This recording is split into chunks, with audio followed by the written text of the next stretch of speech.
Adakah momen dalam hidupmu di mana Anda meragukan kehadiran Tuhan? Dan berseru, Tuhan, benarkah Engkau ada di sini?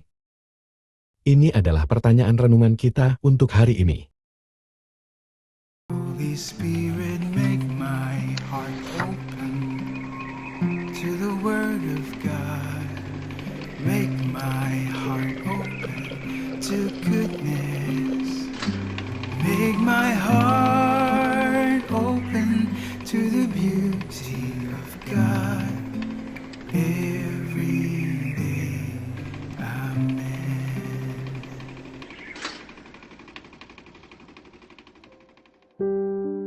Tahukah Anda bahwa bahkan orang-orang kudus terhebat pun memiliki hari-hari di mana mereka berbisik, Tuhan, apakah Engkau benar-benar di sini?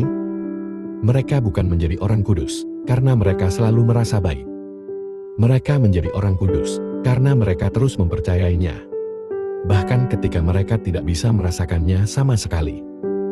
Santa Teresa dari Kalkuta menjalani puluhan tahun kekeringan rohani, malam kelam jiwa. Dalam surat-surat pribadinya, dia menulis bahwa kadang-kadang dia merasa Tuhan diam atau tersembunyi. Namun dia terus melayani, terus mengasihi, dan terus percaya. Santo Ignatius dari Loyola berpikir bahwa kekeringan dan desolasi adalah hal yang normal dalam kehidupan rohani. Ketika kita tak bisa merasakan Tuhan, cinta menjadi pilihan, bukan perasaan.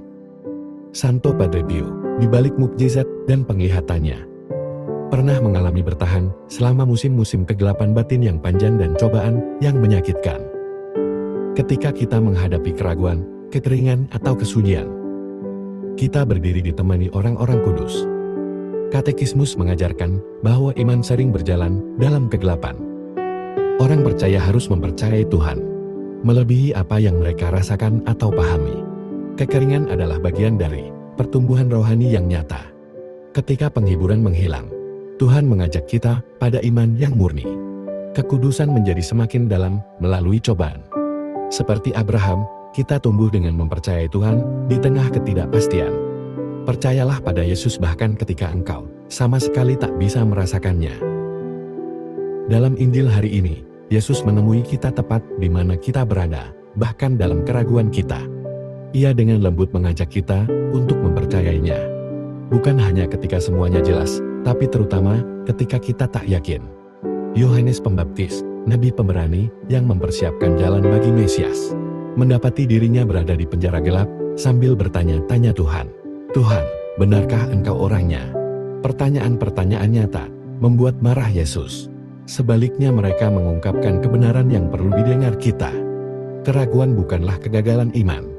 Keraguan sering menjadi pintu menuju kepercayaan yang lebih dalam. Yesus mengajak kita untuk mempercayainya, terutama di masa hening. Ketika doa-doa kita tampaknya tak terjawab, dan hati kita terasa kering, Yesus memanggil kita untuk mencari kehadirannya, tidak hanya dalam mukjizat atau puncak emosional, tetapi dalam tanda-tanda kecil yang lembut dari rahmat sehari-hari, kebaikan yang tak terduga, momen kedamaian, sepercik harapan. Hadiah-hadiah sederhana ini berbisik, "Aku di sini, aku sedang bekerja." Yesus mengajak kita berjalan dalam iman, bahkan ketika jalan terasa redup, untuk membiarkan kekudusan tumbuh, bukan melalui penghiburan terus-menerus, tapi melalui hati yang teguh dan yang setia memilihnya lagi dan lagi. Ketika kita terus mempercayai Tuhan dalam gelap, kita menemukan iman yang mengubah kita, yang sungguh tenang, bermakna, dan tak tergoyahkan. Percayalah pada Yesus bahkan ketika engkau sama sekali tak bisa merasakannya. Marilah kita berdoa. Dalam nama Bapa dan Putra dan Roh Kudus. Amin. Tuhan Yesus, terima kasih karena atas kasih-Mu yang tanpa syarat, atas penderitaan, wafat, kebangkitan, dan kenaikan-Mu. Tuhan Yesus, Engkaulah tahu ketidaksempurnaan kami, kegagalan kami, kelemahan, dan dosa-dosa kami. Namun Engkau juga melihat keinginan kami untuk mengikuti-Mu. Ampunilah kami ya Tuhan. Tuhan Yesus, penuhilah hati kami dengan rahmat, kedamaian, dan belas kasih-Mu. Sembuhkanlah luka kami, perbaharuilah pikiran kami, dan ubahlah hidup kami. Semoga hati kami dapat berkata setiap hari, Yesus, aku percaya kepadamu. Percayalah pada Yesus bahkan ketika engkau sama sekali tak bisa merasakannya. Berhembuslah dalam diriku, ya Roh Kudus, agar segala pikiranku kudus. Bertindaklah dalam diriku, ya Roh Kudus, agar pekerjaanku juga kudus. Pikatlah hatiku, ya Roh Kudus, agar aku hanya mencintai yang kudus. Kuatkanlah aku, ya Roh Kudus, agar aku memperjuangkan segala yang kudus.